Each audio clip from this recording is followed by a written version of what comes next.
It was a chilly January morning in 1971. Roger Perron and his wife, Carolyn, arrived at an old farmhouse in the remote rural area of Harrisville, on the Sunshine State Island. They were accompanied by their 5 daughters, Andrea, Nancy, Christine, Cindy, and Melissa. The house, which stood amidst nearly 200 acres of dense forest and open land, was built in 1736. At first glance, the large wooden house seemed to the Perron family to be the nest of their long-awaited dreams. They were all very excited to start a new life. But they did not realize that behind every brick of the house they had received the keys to a terrible and poisonous past, accumulated over almost 2 centuries, awaited them. The first few days after setting foot in the house were spent simply packing up ordinary things. But very quickly, small abnormalities began to catch their attention. Caroline first noticed a strange phenomenon.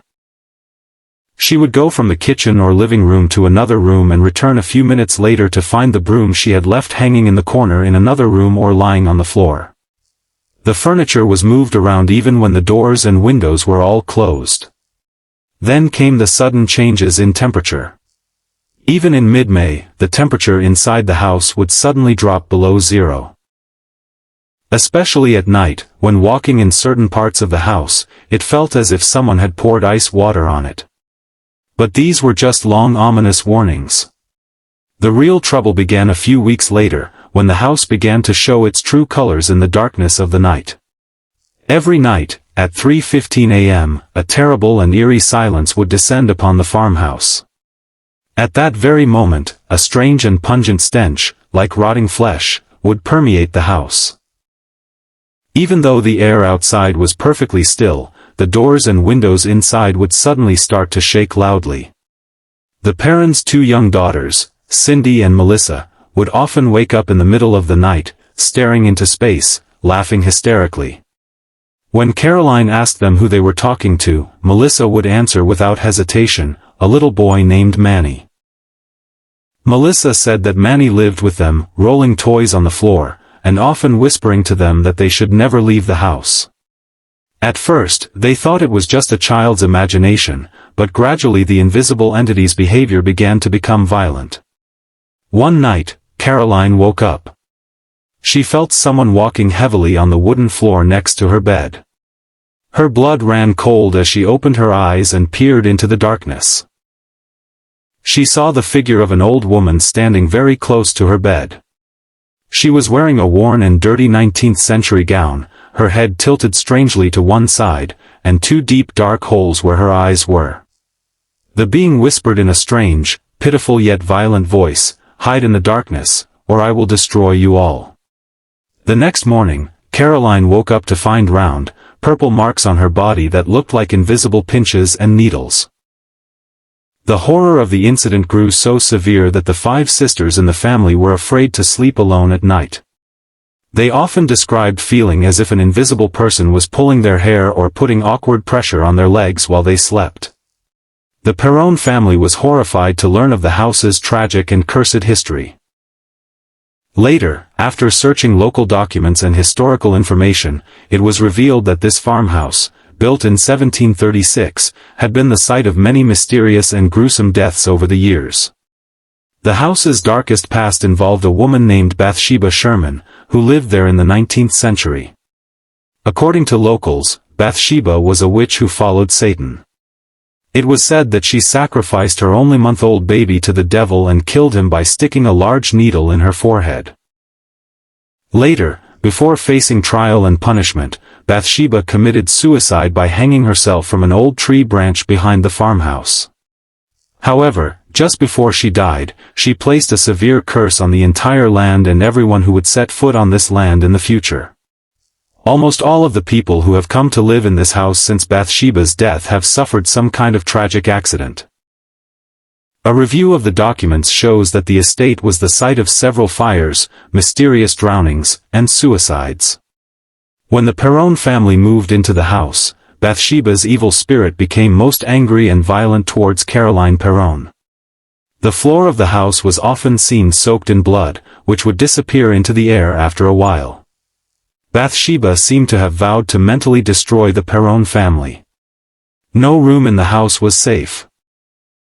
Even during the day, the sounds of coughing, heavy breathing, and the devil's loud laughter could be heard from the deep darkness of the attic or cellar. Finally, in 1974, Roger and Caroline, distraught by the severity of the situation, sought the help of famous American paranormal researchers Ed and Lorraine Warren. The Warrens had investigated many famous cases, but as soon as Lorraine Warren set foot in this farmhouse in Harrisville, she felt a terrible uneasiness. She said that not only Bathsheba, but also several other evil spirits who had died in various accidents in the past were trapped in the house, all of whom were being controlled by Bathsheba's ghost. The Warrens decided that they would hold a séance, or a special ritual of summoning spirits to calm the situation. But instead of calming it, the event brought an unimaginable commotion. On the night of the séance, as soon as Caroline Perron sat down at the table, her body became as hard as ice. Within seconds, she and her chair were lifted 3 to 4 feet into the air by an invisible force and crashed with great force into the wall of the house. An unfamiliar, distorted, demonic voice began to come out of his mouth and he began to scream in a strange language. Everyone present was stunned with fear. The Perron family was forced to live in that cursed house for 10 long years in extreme fear, because they did not have the financial ability to move anywhere else. Finally, in 1980, they sold the house. This historical event later formed the main outline of the world-famous horror movie, The Conjuring. It was December 1975. George Lutz and his wife, Kathy Lutz, moved into a large, 3-story Dutch colonial-style house at 112 Ocean Avenue in Amityville, Long Island, New York. They were accompanied by Kathy's 3 children from a previous marriage, Melissa, Daniel, and Christopher. The Lutz family considered themselves very lucky to be able to buy such a large and beautiful house for only $80,000. Built on 5 acres of land, this vast house had its own boat dock, swimming pool, and an eye-catching environment. But behind the cheerful facade of this house was hidden the history of a very recent brutal massacre, which they knew little about but failed to fully understand when they bought the house. Exactly 1 year earlier, on the night of November 13, 1974, a terrible murder had taken place in that house. The eldest son of the family, Ronald Defoe Jr., brutally murdered his father, mother, and 4 siblings with a rifle at 3:15 a.m., under orders from an unseen voice. Defoe claimed in court that some ghostly entity inside the house forced him to carry out the murders. The Lutz family thought that what had happened in the past was history, and that they would fill the house with love through a new beginning. So on the first day of moving into their new home, they called in a Catholic priest, Father Ralph Pecora, to consecrate the rooms. But it was during the consecration process that the first ominous sign was found. As Father Pecora was sprinkling holy water in a room on the 2nd floor of the house, a distorted and deep voice roared out of nowhere, "Get out!" Just then, Father Pecora's hand turned red from an invisible injury, and he quickly left the house, feeling acutely ill. After the failed attempt to purify the house, the Lutz family began to suffer. Within a few days of moving into their new home, a sudden and drastic change in the behavior of the head of the family, George Lutz, was noticed. This always smiling and lively man became more serious, violent and irritable day by day. He would give up almost all his work and spend 24 hours only burning wood in the fireplace, because he felt that the house was freezing in an unusually cold ice. Not only did he change mentally, but physically, George began to look pale and sick, like a decomposed person. The strangest thing was that George would wake up every day at 3:15 a.m., which was the exact time when 6 members of the Defoe family had been murdered a year earlier. At the same time, all the unexpected horrors began to happen to Kathy Lutz. Late at night, Kathy would feel 2 invisible hands holding her tightly, stopping her from breathing. When she woke up, she would look in the mirror and see that her skin was wrinkled like that of a 90-year-old woman, and her face looked extremely tired. Within a few days, the doors and windows of the house began to mysteriously break, and the locked doors would suddenly open noisily without a key. Hundreds of black flies began to appear inside the house, which was impossible in winter. Every night, the sound of invisible heavy boots would come from the hallway and stairs, as if a huge male being was patrolling the entire house. The incident began to take a more terrifying turn with their youngest daughter, Melissa, who was only 5 years old. Melissa suddenly began to look into a corner of the room or out the closed window and talk to an invisible being. She told her parents that her new friend's name was Jody. According to Melissa's account, Jody was not a person, but a giant pig-like flying being with red eyes, who only appeared to Melissa.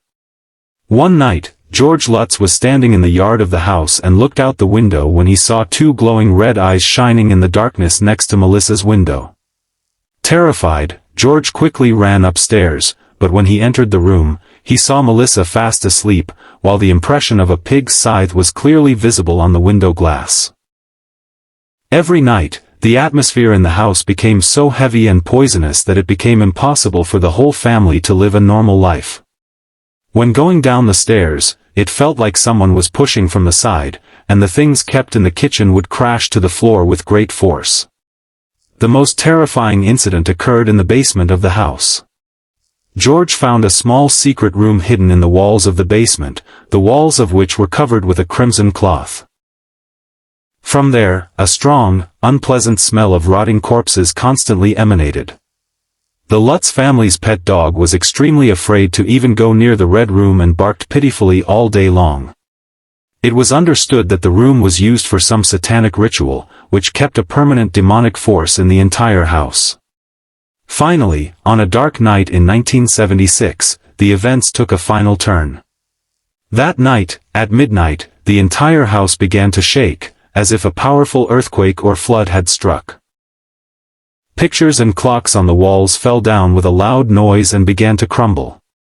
Kathy floated a few feet above the bed and mysterious red marks appeared on the skin of her back. Demonic screams, evil laughter, and the loud sounds of skin being torn from every corner of the room began to come from every corner of the room. George and Kathy realized that they could not save their children's lives by staying in this house for another moment. Without even taking the time to pack any clothes or personal belongings, they got into the car in the middle of the night, dragging their children in just the clothes they were wearing and fled for their lives. The Lutz family managed to survive in the haunted house of Amityville for only 28 days. They were so afraid that they never set foot in the house again. Later, many paranormal researchers and journalists conducted extensive investigations of the house, and an infrared image taken there clearly showed the glowing eyes of a dead child peeking from behind the stairs, which was similar to the youngest son of the deceased Defoe family, John Matthew. This bone-chilling incident of the Amityville horror caused a worldwide sensation and was later made into several terrifying horror films. Early 1949. A 14-year-old boy lived in St. Louis, Missouri, USA, and was given the pseudonym Roland Doe for protection. Roland, a very quiet and introverted man, lived a fairly ordinary life with his family. However, Roland had a very close relationship with his aunt, Harriet. Harriet was a believer in spirits and loved to study paranormal or mysterious matters. She gave Roland a wizard board or spirit calling board and taught him how to communicate with the invisible world through it. Shortly after this incident, Harriet died suddenly. The tragic death of his aunt severely affected the teenager Roland, and he sat alone with the wizard board and tried desperately to communicate with Harriet's spirit. Little did he know that with this one wrong step, he was inviting a terrible hell into his life. A few days after using the Ouija board, strange noises began to occur in Roland's house. At night, loud sounds like someone hitting an axe or knocking loudly would come from inside the walls and floors. The most shocking thing was that the water pots or heavy furniture placed on the ceiling of Roland's house would start moving on their own without any visible touch. Every night, Roland's mattress would rise to the sky and shake violently, as if a living, violent animal were trapped below.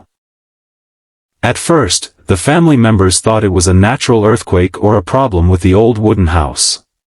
But when the Bible, religious symbols, and crosses in the house began to fall off the walls one by one and fall to the floor, shattering, they realized that a demonic curse had descended on the teenager Roland. The situation became increasingly terrifying when these attacks were not limited to the furniture of the house but also directly on Roland's body. At night, when Roland tried to sleep, he was thrown to the floor by an invisible force. The most terrifying thing was that deep purple scars or scratches began to appear on his stomach, back, and chest without any visible touch. Through those bloody scratches, terrible words appeared clearly on the skin, such as, hell, evil, and go. Seeing the mysterious writings floating on the skin, every member of the family was in extreme panic and broke down in mental treatment. Roland's mental condition deteriorated sharply. He stopped eating normally and would lie in the corner of the room with his eyes rolled back all day. Unable to bear such hellish pain for his son, his family took refuge in a local Catholic church. Father Raymond Bishop and his team came to investigate the situation on the spot. As soon as they stepped into Roland's room, the temperature dropped alarmingly, and a rotten smell began to waft from every corner of the room. When Father Bishop placed his hands on Roland's head and began to recite the holy verses of the Bible, an inhumanly loud scream emanated from Roland's body. An old, distorted, and demonic voice began to emerge from the mouth of the young Roland, which began to curse the priests in a completely unfamiliar ancient Latin language. At one point during the prayer, a broken piece of wood fell from Roland's hand and hit Father Bishop hard, causing the first round of exorcism to fail. After the first failure, Roland was admitted to the Election Brothers Hospital in St. Louis in great secrecy. With the special permission of the head of the Catholic Church, the experienced Father William Bodern and Father Walter Halloran were assigned to free the boy from this demonic power. The long and terrible battle of the exorcism that is famous in history began. Every night for 3 weeks, the name of God was prayed and the demonic power was unleashed in that closed room. During the ritual, Roland's body became as cold as ice, and he would tear his bandages with intense violence and spit at the fathers and try to bite them. Contrary to the church's prayers, the skin on the boy's stomach would tear open, revealing the symbol of the devil and the image of an inverted cross. According to the priests present in the room, when the intensity of the prayers reached their peak, a trembling roar could be heard from under the hospital floor. The heavy bedstands and iron chairs in the room began to spin like a whirlwind. Father Bodern stood facing Roland without sleeping for several days, relying only on prayer. One night, when Father Bodern addressed Roland and ordered the demonic entity to leave in the holy name of the Archangel Saint Michael, a miraculous horror occurred. Suddenly, Roland's voice changed, and a very serious, angelic voice roared out, saying, "Satan, you have lost. Leave it now." At that moment, a loud explosion like lightning occurred in the room, causing all the lights in the hospital to flicker and go out. After that, a deep peace and absolute silence descended on the room. Roland opened his eyes and asked the Father in a calm voice like a normal person, "Where am I?" The demonic force had left his body forever.